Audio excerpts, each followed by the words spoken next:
Hi, this is Krishna Iyer with the Iyer think tank in Delray Beach. This podcast is about Vladimir Putin. We are going to actually look at three articles. I think it's important to understand Mr. Putin. We have had, several discussions on Mr. Putin, and we have found that there are certain troubling issues with this chief of the Russian Federation.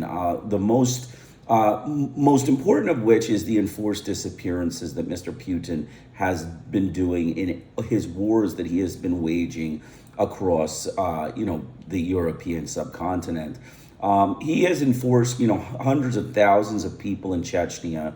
He enforced, disappeared, thousands of Georgians. Crimean Tatars had many enforced disappearances. And many Ukrainians have faced enforced disappearances. And so that's one aspect that's a very troubling aspect of Mr. Putin from a human rights perspective. He is, totally, squashing international law. The second is the extralegal executions, the extrajudicial executions, or the mass killings that he has instituted in his wars. Putin's death row soldiers in Ukraine on their way to Kyiv slaughtered many Ukrainians in cold blood. When they found them, resisting and trying to get out of Ukraine, they slaughtered them. They killed them, and there's an article that we're going to read, Unmasked: Putin's Death Row Soldiers. There's many of the war crimes that Mr.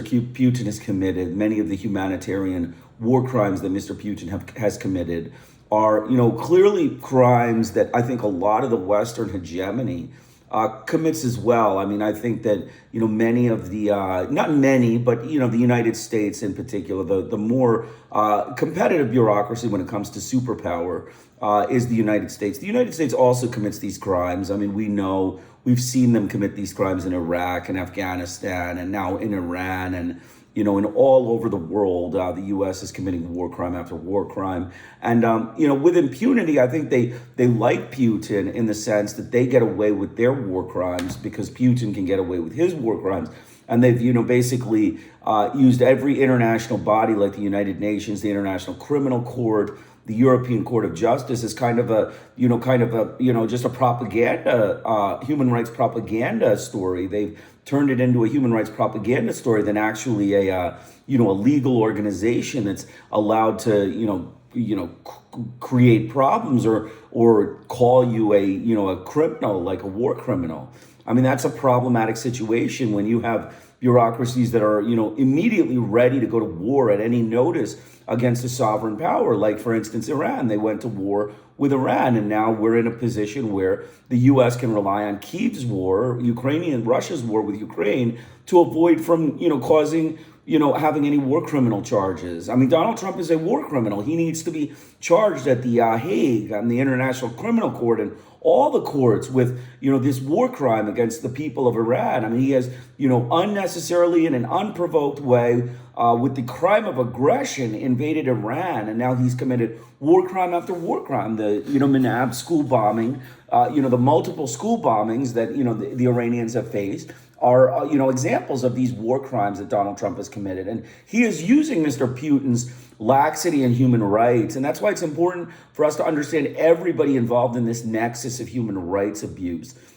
The United States is very, prominent in this, but they are working in concert with people like Vladimir Putin and other, Christians that, have a certain amount of laxity in human rights. They have a certain interest in squashing human rights. And that is a serious problem. That is a serious problem for the world. And, now Iran, with Iran's war, we have a serious problem because Putin committed these crimes in Ukraine, the United States can commit these crimes in Iran, and it is just fine. Nobody's going to say anything. It's you don't tell, I don't tell. That's the sort of thing. We can, disappear as many Iranians as we want. We can disappear as many of the Iranian government as we want. We can disappear. We can execute as many people as we want. We can kill as many civilians as we want. There is no limits to what we can do, and that is what Donald Trump is saying with this war. He is saying that he is an independent authoritarian Christian crusader on a mission to destroy the Islamic Republic of Iran. And that is for which I am, giving this presentation and discussing human rights on a, a global scale, because Mr. Putin is a huge human rights squasher. He is a squasher of human rights. He is a person that, destroys human rights. He has, caused all sorts of problems with human rights. And, his wars in Chechnya, Georgia, Ukraine, Crimea, all of these wars have resulted in huge numbers of human rights violations that have been documented.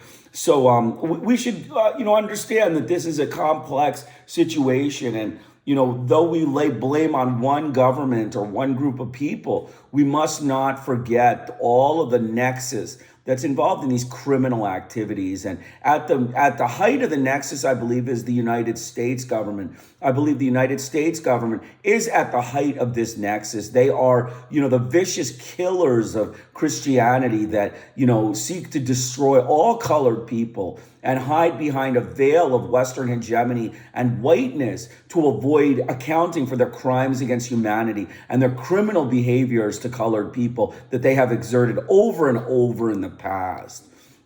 So let's get started. This article is Unmasked, Putin's Death Road Soldiers. This is an article from the Times. Russian troops tried to cover up war crimes on the highway to Kyiv. They failed. In February 2022, on the day that Moscow launched its full invasion of Ukraine, Russian expeditionary forces set off from the nearby Belarus. The Russian convoy stretched as long as 35 miles, comprising up to 1,000 tanks, 2,400 mechanized infantry vehicles, and 10,000 soldiers, advancing rapidly on the capital. For part of the journey, it traveled the Zhytomyr Highway, a 500-mile road that links Kyiv with the town of Zhytomyr. While the bulk of the Russian force moved on towards Kyiv, some were left behind to secure the rear. Many families in Kyiv felt it was no longer safe to stay. Some fled, choosing the Zhytomyr Highway on the route out of the city. Little did they know they were traveling headfirst into danger on a route so lethal it would later be known by some locals as Death Road. In the course of 3 weeks, Russian soldiers killed 27 civilians on the highway, burning the bodies in their cars to hide the evidence. 5 people were injured. 1 woman is severely disabled as a result of her injuries. Today, after 4 years of investigation by the Ukrainian police and intelligence agencies, the Sunday Times can reveal the identities of 13 Russian soldiers and commanding officers who are suspected of carrying out Zhytomyr highway killings. And he gives the people. 7 of the soldiers were the 5th Task Brigade, led by Lieutenant Colonel Roman Nikolenko and Major Takharo Abatev. And 6 soldiers of the 37th Motorized Rifle Brigade, led by the platoon commander, Lieutenant Vadim Uvchiknov. These are among more than 100 names of Russian soldiers and officers we have identified as being suspected of involvement in war crimes carried out by the Kyiv suburbs, including on the Zhytomyr Highway and in Bucha. In September, the Sunday Times identified the 13 Russian commanders responsible for carrying out atrocities in Bucha, including systematic executions and the disposal of bodies in mass graves. We have compiled and verified their identities using documents published by national and regional Ukrainian prosecutors, through interviews with Ukraine's intelligence agencies, and by examining evidence applied by national police, including hours of drone video taken during the early days of the invasion. With the exception of one deceased suspect, all of the 13 soldiers have been issued with legal notices of suspicion by prosecutors in Kyiv, which are precursors of formal prosecution for war crimes in local courts and the International Criminal Court. War crimes carried out since the invasion in 2022 have been a major sticking point in peace talks between Ukraine and Russia, led by the United States. In November, a peace plan drawn up by the Americans suggested a full amnesty of actions committed during the war, meaning charges dropped against individuals accused of committing war crimes and relinquishing all potential future claims.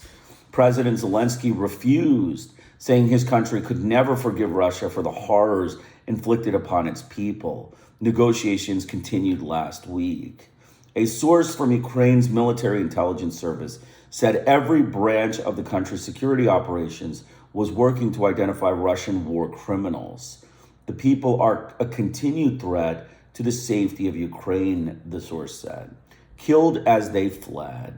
In the headquarters of the National Police in Kyiv, Dmytro Cheban, the senior war crimes investigator and deputy head of the war crimes unit, sipped pale Chinese tea from a traditional tea set he lays out for visitors. For the past 5 years, he has been investigating the Zhytomyr highway killings. Cheban believes they were part of a campaign targeting civilians. There were no military positions nearby. It was only civilians, he said. We are investigating these murders as possible crimes against humanity. Every person they killed was unarmed, attempting to flee. They had children in their cars. They held their hands up, but they were murdered. The Zhytomyr highway has been chosen by President Putin's troops as a way to strike at Kyiv and give them a staging ground to take control of nearby towns and villages. It was part of Putin's original plans to take Ukraine in a matter of days. At one point, that seemed likely. The troops came within 20 miles of Ukraine's capital. But by early April 2022, the Ukrainian counteroffensive had repelled Russian forces from the north. As they retreated, Russian soldiers left significant physical evidence identifying themselves and their crimes. The evidence gathered by investigators and shared with the Sunday Times suggests the soldiers guarding the rear along the highway were members of the 5th Tank Brigade and the 37th Motorized Rifle Brigade. They left behind chevrons, name badges, and military patches. The police also found and photographed duty schedules with the names of individual soldiers written inside. But drone video filmed by the Ukrainian Territorial Defense Forces shows soldiers from the two units constructing firing points and digging trenches beginning on March 2nd. Members of the 5th Tank Brigade can be seen setting up a defensible position in the woods next to a UPG patrol station between the villages of Myla and Mria. There were several Russian tanks setting up positions in this woodland. Here, 4 tanks can be seen camouflaged among the foliage. No escape. On March 7th, a convoy of civilians attempted to make the perilous journey to escape the Kyiv suburbs. They made the trip together, believing there would be safety in numbers. In the convoy was Maxim Oyovenko, 31, driving a white Hyundai with his wife, Ksenia, and the child in the car. Drone footage captured their journey. As they drove past the patrol station, they came under fire from the tree line. Other cars in the convoy turned around and began fleeing in the direction they had come from. But Oyovenko wasn't able to escape. Sensing the threat to his life, he exited the car with his hand raised. Seconds later, he crumpled to the ground. He had been shot. His wife and daughter were allowed to leave while Russian soldiers dragged his lifeless body off the road. Police believe they have identified the 2 soldiers they allege killed Oyovenko and wounded his wife and child. They did this by examining duty schedules discovered after the Russian retreat, as well as interrogating Erdoni Ukhanov, a junior officer of the 5th Tank Brigade who was captured by Ukrainian soldiers. The Russian soldiers are Danil Ishenko and 26-year-old lieutenant from Siberia in charge of the 2nd Tank Platoon, and Chingis Tereshchinov, a 33-year-old Lance Corporal from Siberia, enlisted with the Bowitzer Division of the 5th Tank Brigade. Abducted to Belarus on March 3rd, 2022, a week after the full invasion began, the family of 15-year-old Irina Yatsuk decided to flee their home near Kyiv. They loaded into their cars a Mazda and a Kia, each driven by one parent. Fewer than 10 miles down the road between the village of Motsin and the Zhytomyr Highway, they encountered a group of Russian soldiers from the 37th Motorized Rifle Brigade. The soldiers were led by Senior Lieutenant, the platoon commander, Vadim Ochikhanov. They had set up a checkpoint armed with Kalashnikov rifles and their Soviet-era BMP-2 infantry fighting vehicle. With the two vehicles approached the checkpoint, the soldiers opened fire. Denis and Anna Yatsuk, parents of the family, were killed. Footage taken by Ukrainian soldiers driving through the region after the Russian retreat captured the scene. Later in the video, the lifeless body of Anna Yatsuk could be seen on the ground by her car. The Sunday Times has seen the footage of the interrogation of a Russian soldier belonging to the 27th Motorized Rifle Brigade named Denis Kalganov, who was present on the day the Yatseniks were killed. Kalganov, now a prisoner of war, named the 6 soldiers stationed at the checkpoint and described what happened. From behind a hill, a car drove out, said Kalganov, who was part of a prisoner exchange in 2024. It was a pickup truck. It didn't slow down. It was driving at full speed. They opened fire because they didn't know who was inside. The soldiers said after they stopped firing, they looked into the car to see who was there. The girl herself was wounded. The older one, he said. The younger one, Ariana's 9-year-old sister, Valerie, remained unharmed, and the 2 parents died on the spot. They put the 2 girls in a car. One of them they took not far from where our brigade commander was stationed. Regarding the second girl, they said they gave her to medical platoons. On March 3rd, 2022 was the last time Ariana was seen alive. For almost 2 years, she vanished. The Ukrainian authorities believe she had been kidnapped, one of thousands of children taken to mainland Russia. As many as 35,000 Ukrainian children have gone missing and are thought to be in Russia or occupied territories. Almost 2 years later, Ariana's body was found in a mortuary in Belarus. Post-mortem analysis of Irina's body concluded that she had died from a fracture in the right femur sustained in the attack on her parents' car, according to local reporting. She died the same day, no more than an hour after the journey. For 2 years, her body was left in Belarus before being transferred to Ukraine as part of an exchange after being formally identified by DNA analysis.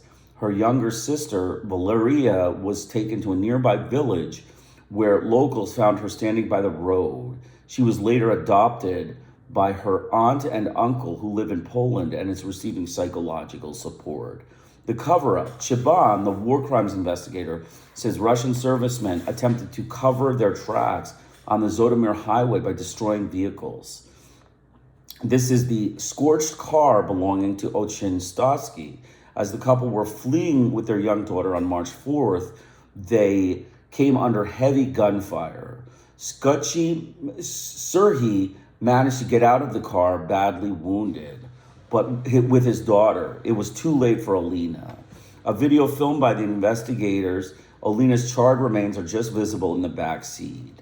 In subsequent drone footage gathered by Ukraine's Territorial Defense Force, the burnt Kia belonging to the Stotsky family can still be found in the middle of the highway. There were many bullet holes in the area with the car with the patrol tank, Chiban said. They were trying to burn the car down. The investigators said most of the vehicles were destroyed in this way. They were attempting to hide the evidence. The chain of command. Kotsian Shchekov sits behind a large wooden desk in his office in Bucha, pointing to the scars of the Russian occupation. Deep gouges made by artillery shrapnel still pockmark the furniture, including a nearby cabinet. Bucha, a suburb of Kyiv near the Zhytomyr Highway, saw some of the most heinous war crimes of the conflict. It was occupied by the Russians February 27th and March 31st, 2022. More than 500 civilians were killed here, and 100 of them executed and dumped in a mass grave behind the local church. Shnetkov, 39, was appointed as chief prosecutor of the Bucha region last July. He said that when he started the job, he inherited more than 1,000 open investigations into crimes in the town in the early months of 2022, including those on the Zhytomyr Highway. A Ukrainian intelligence source said the country's security agencies had been collecting vast amounts of evidence to support the work of prosecutors. Police believe at least one of the Zhytomyr Highway killings that took place was carried out by Beliko Siren Balucha Budarev, a 38-year-old tank commander from Siberia. The prosecutor's main command challenge is now proving it wasn't just rogue soldiers who carried out the alleged crimes on the highway, and that it was part of a systematic campaign of aggression coordinated from the top of the Russian forces. A Ukrainian military intelligence source said radio communication between a Russian commander and his troops had been intercepted during the occupation. We are able to listen to the officer commanding the soldiers to kill everyone, the source said. Shevnikov said, "This is just my personal opinion, but I believe all of these men are guilty of some kind of crime. Of course, we can't prove all of them, but we can prove that the commanding officers knew what they were doing and, in fact, encouraged it. If an individual soldier commits a crime under the Geneva Convention, their superior is not absolved of responsibility. However, there is a high burden of proof to charge a commanding officer with in an international criminal court for the crimes of a subordinate. To be culpable, the investigators must prove that officers must or should have known about the subordinate who was committing a crime and did not take all feasible measures to prevent it. Prosecutors must prevent evidence that links a specific military and its commanders to the offenses."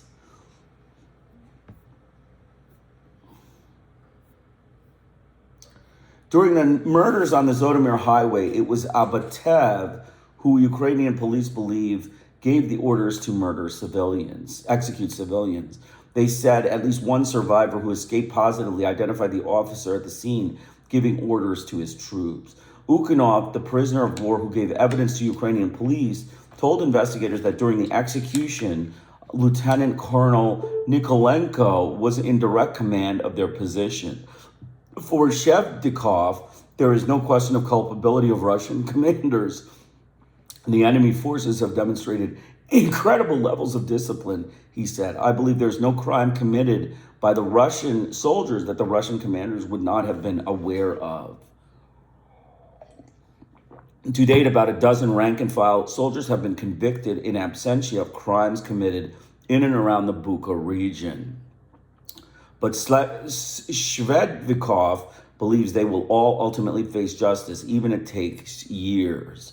We are now using all the evidence at our disposal to trace the movements of the commanders as they gave orders to their troops, he said. He said orders to steal, orders to rape, orders to bomb people's homes, and yes, orders to kill civilians were all intercepted. So, that's basically, a summary of it. You can see that, the Christian Orthodox Federation, the Christian, racist Russian Orthodox Federation, and the racist Christian Russian Church, are responsible for these ethnic murders of Ukrainians. Let's, be frank. The Ukrainians are not Orthodox Christian Russians.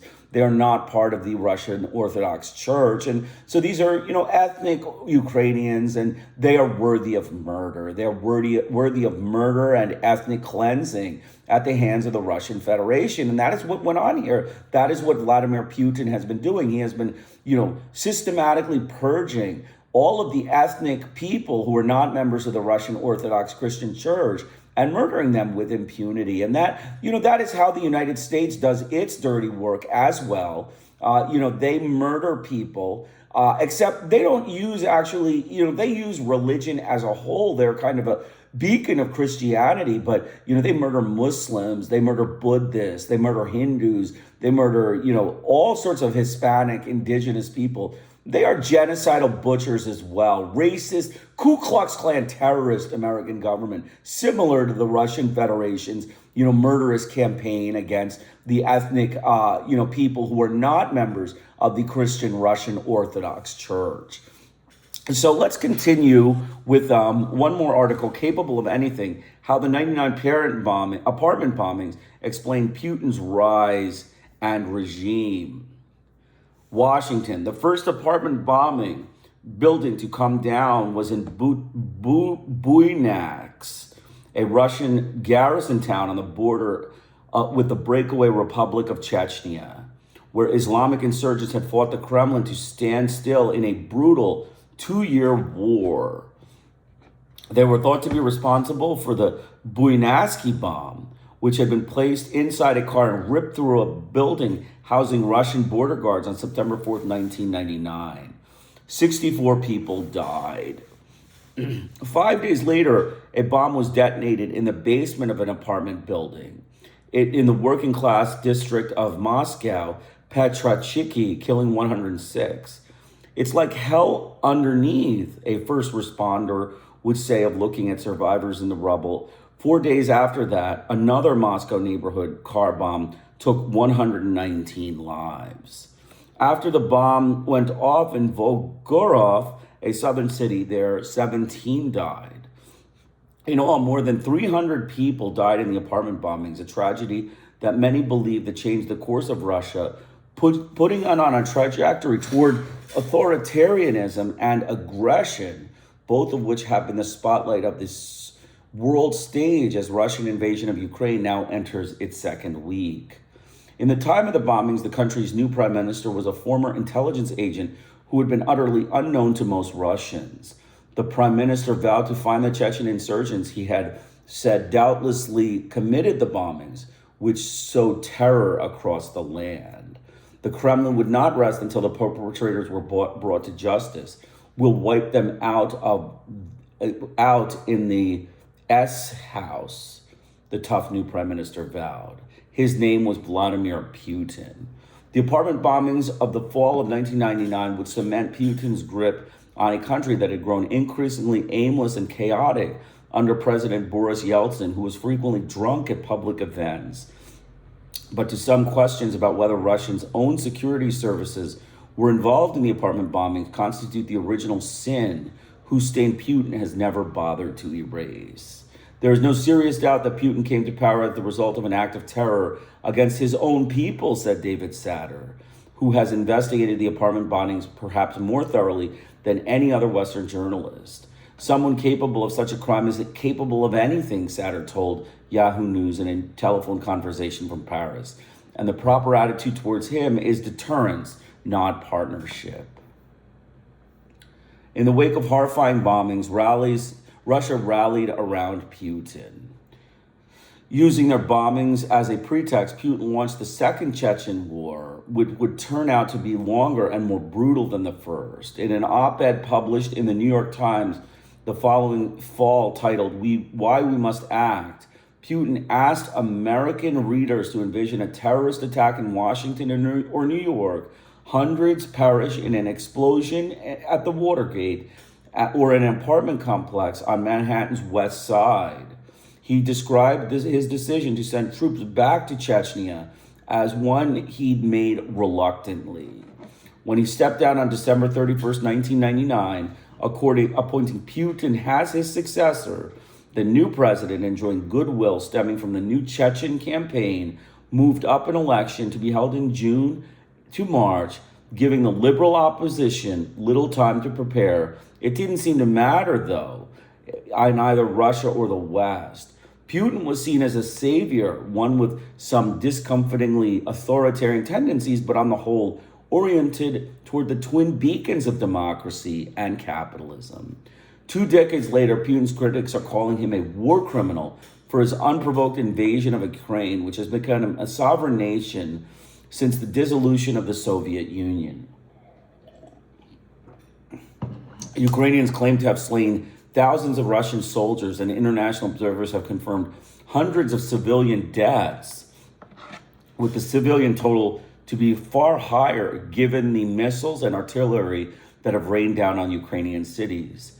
Yet it remains unclear why Putin decided to wage what so far has been a costly and disastrous war. Putin has always denied involvement in or knowledge of the apartment bombings, but 2 decades have only deepened suspicions about his involvement as evidence of his disregard for either human life or the rule of law has mounted. Centuries of Russian and Soviet leaders treated their subjects as chattel, expendable on behalf of state power, said John Cipher, who worked as a clandestine Central Intelligence Agency officer in Moscow in the 1990s. They thought even less of the lives of outsiders of lesser nations. Butchery and terror was expected part of keeping themselves in power. It is as consistent as it is ugly. At the time of the bombings, Russia was a much more open society than it is today. It could take years for Putin to shut down an independent media outlet and stifle political dissent. Journalists were thus able to quickly seize on all available public evidence to question the official narrative about the bombings. From the start, the notion of Chechen involvement seemed dubious. There would much later be terrorist attacks in Moscow and St. Petersburg, but only after years of Russian occupation. In 1999, the conflict was still relatively confined. Russian forces had already been amassing on Chechny's doorstep, making them an easy target for a potential attack. But terrorists were alleged to have driven almost 2,000 miles past military checkpoints in cars presumably loaded with explosive. Both the Moscow apartment bombings were on the city's outskirts, far from the resplendent symbols of power, status, and wealth, huddling around the Kremlin. Then there was a Speaker of Duma, Russian parliament, Gennady Selenov's announcement about a bomb exploding in Voldanos.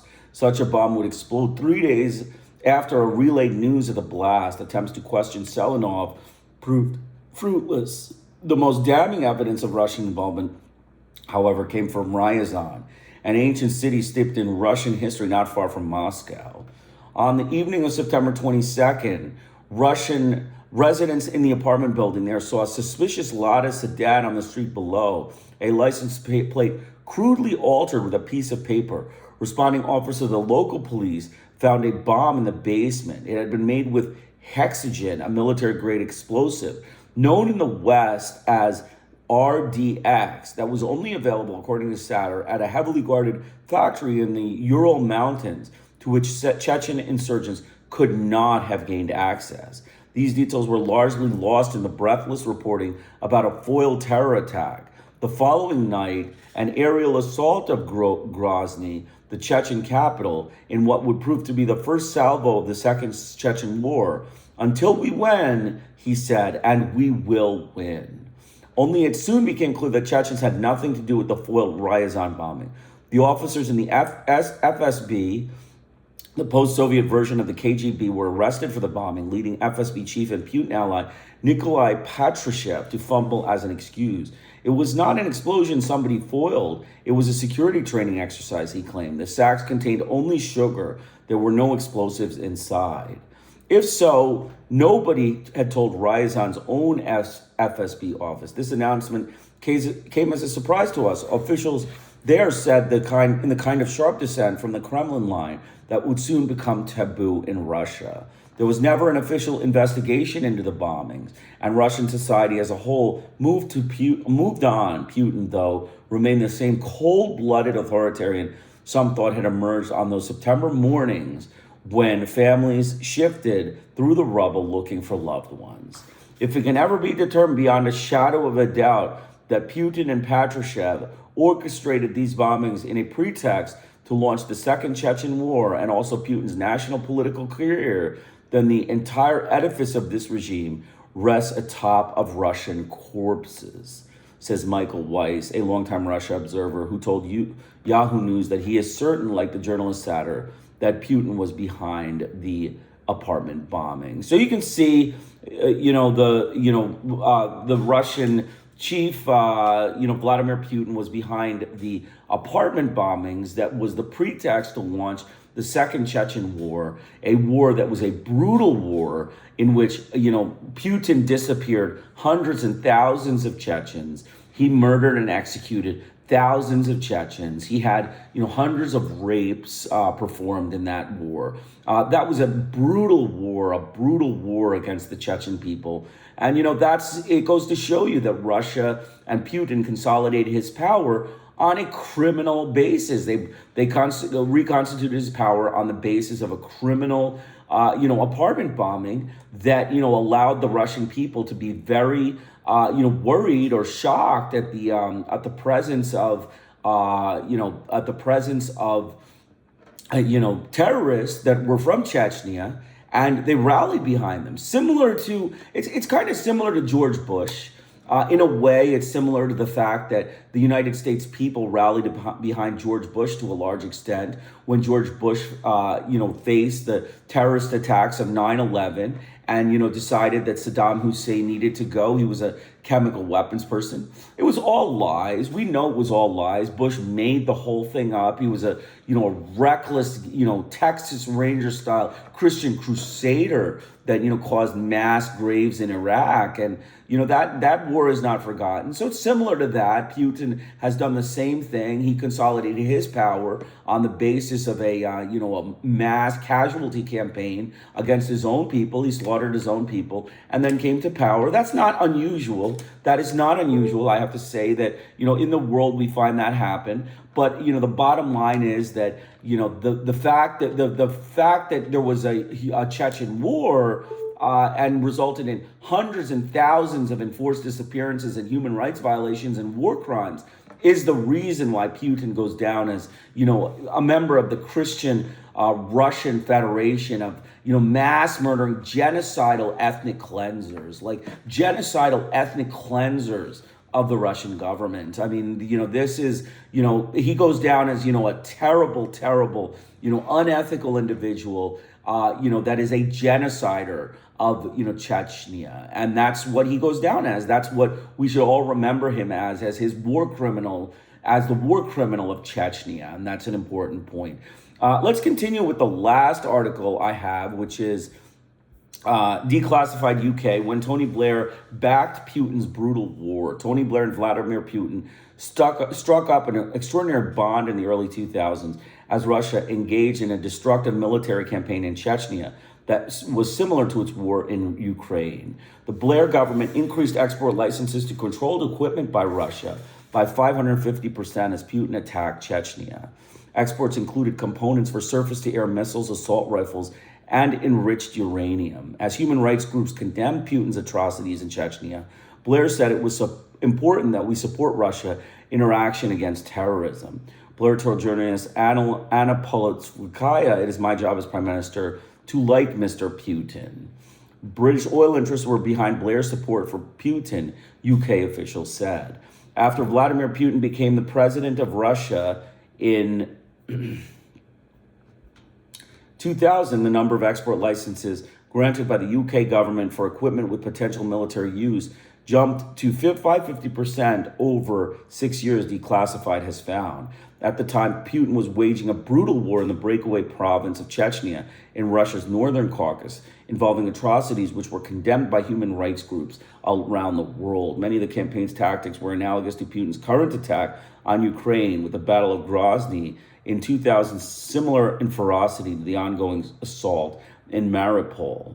British weaponry was part of a wide-ranging charm offensive British Prime Minister Tony Blair conducted with Putin until he left office in 2007.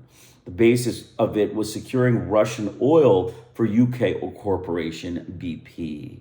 To export equipment and potential military use, the UK government must grant a license, the most common of which is Standard Individual Export License. In 1999, the year before Putin became president, the number of SIELs granted to Russia was 20. By 2006, Tony Blair's last full year as prime minister, the number of SEALs granted to Russia stood at 114. That same year, 26 open licenses were also issued for Russia. Open licenses allow unlimited exports of specific equipment to countries over a long period of time or even indefinitely. The license do not have any financial values or quantified specificities. From 2006 to 2006, Russia was granted UK export licenses for equipment worth £135 million, but due to open licenses, this figure is likely to be significantly larger.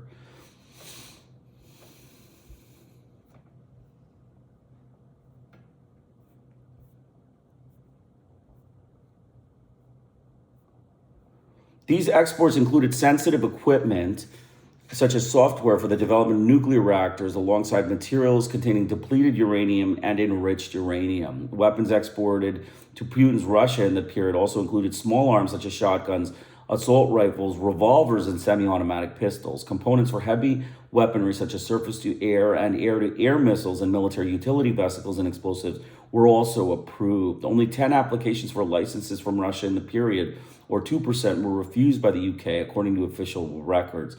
The year after Putin came to power in 2001, Blair's government even arranged export control awareness seminars for officials from 4 countries, including Russia, focusing on their specific operational needs. Samuel Perlow, freshman research coordinator at the Campaign Against the Arms Trade, told Declassified the devastating bombing campaigns that Putin is unleashing in Ukrainian cities were first tried and tested in Grozny.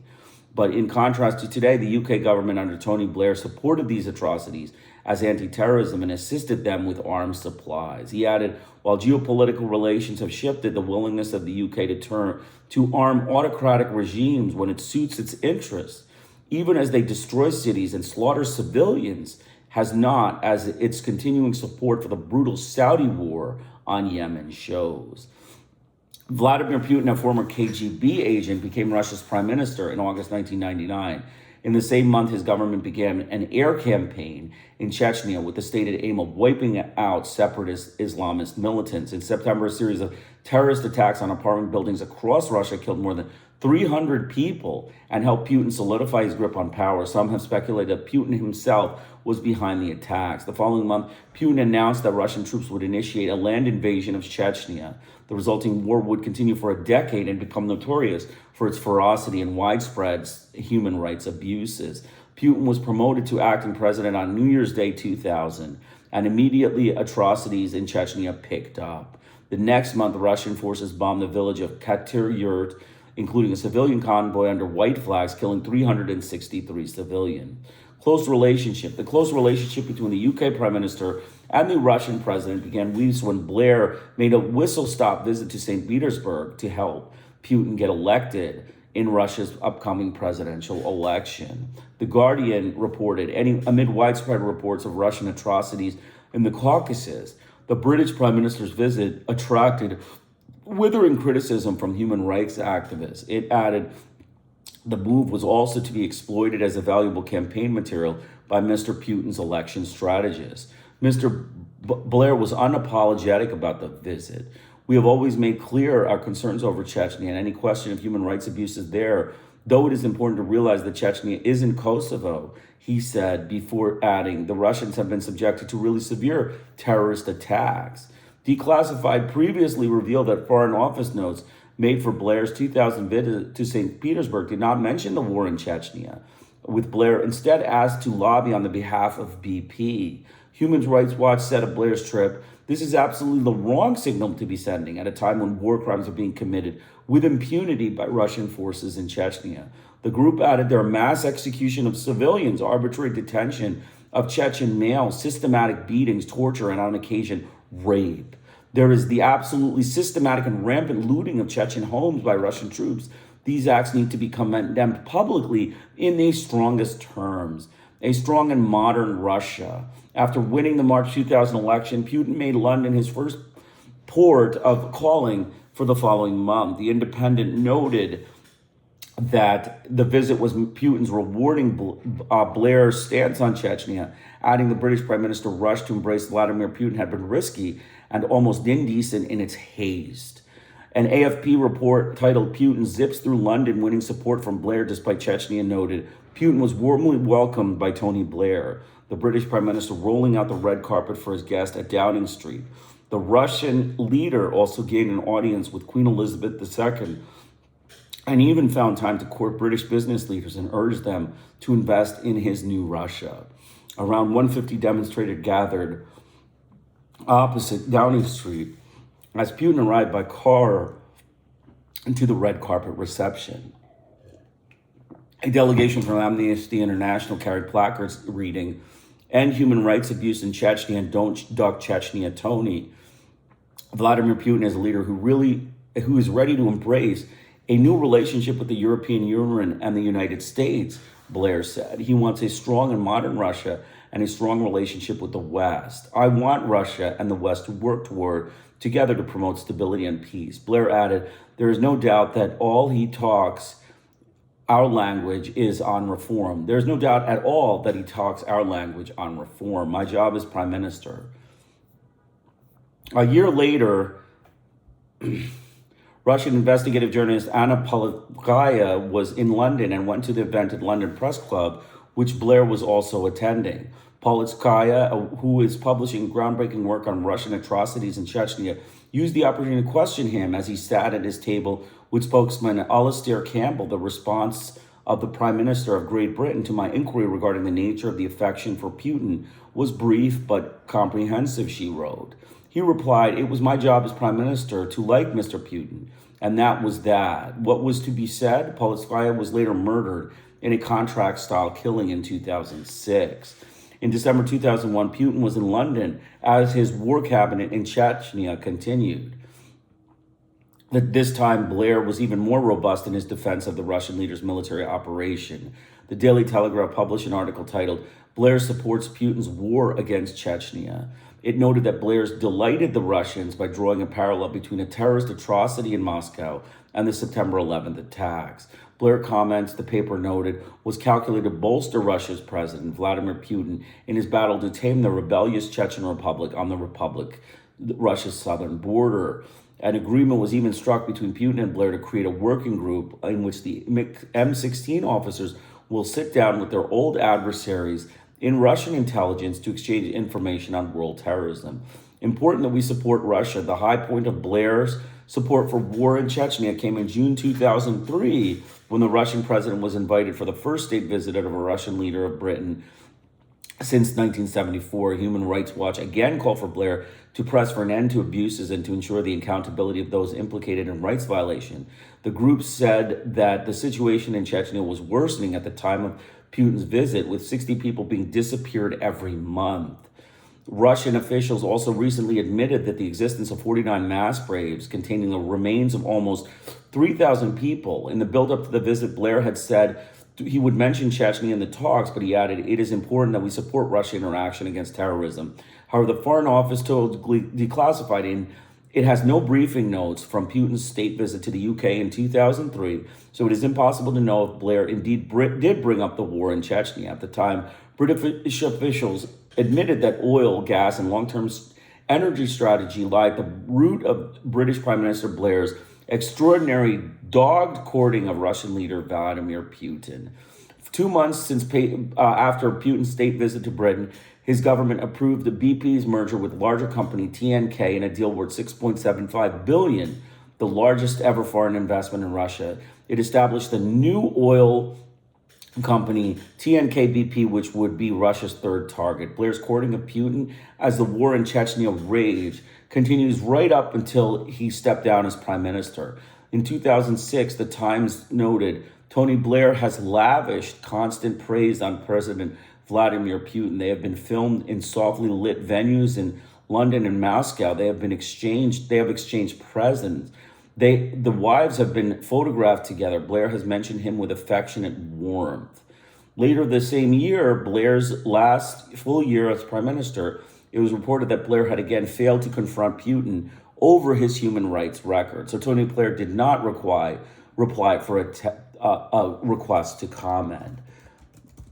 So you can see Vladimir Putin, Tony Blair is, basically, another George Bush. We know Tony Blair is the chief of England. But, the fact of the matter is that he is really a representative of the American Western hegemony. And we can, draw a parallel between him and Bush, which is how Vladimir Putin and George Bush bonded over terrorism. We can see that both of these leaders, George Bush and Vladimir Putin, were very good friends. They were very good friends, and they bonded over terrorism, just like Blair did. I mean, basically, just like Blair did. They both supported each other in their vicious war campaigns against Muslims in, the Middle East, Iraq and Chechnya. It was, a clear example of the U.S. government, the British government, the Western hegemony, the colonial governments, as well as their, Russian sidekick.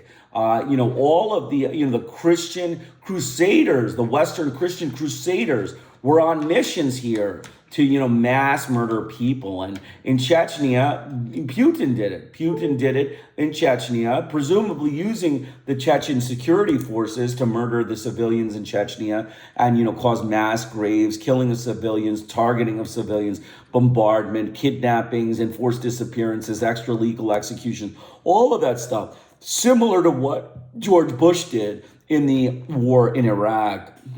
And Tony Blair embodies that. Tony Blair's, courting Mr. Putin at the time when he came to power in 2000, when he was, a criminal. He came to power on the basis of criminality. He was, a Christian crusader that, killed a few people to, garner so much domestic and more than domestic international support. He courted the assassins of the West. I mean, you can see Putin's action was to court the assassins of the West, to court the Tony Blair and the George Bush, to, aid him in his, criminal campaign and create a mafia state in Russia. And he did so, and he has successfully created a mafia state, and he is a single king. He is a single authoritarian king that, is a murderer. He is a ruthless butcher of the Russian Federation and the Russian, Christian church. And, it's an example of, just a very poor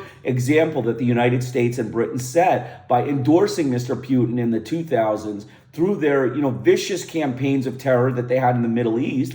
They endorsed Mr. Putin, who is a war criminal. And, United States are also war criminals, and the British government were war criminals during the Iraqi war. They were all considered war criminals. So we can, say one war criminal, just wipes out another war criminal. It's okay. If Russia can commit war crimes, then we can commit war crimes, is the way the U.S. government is. That is the wrong approach to take. That is the wrong approach to take to human rights.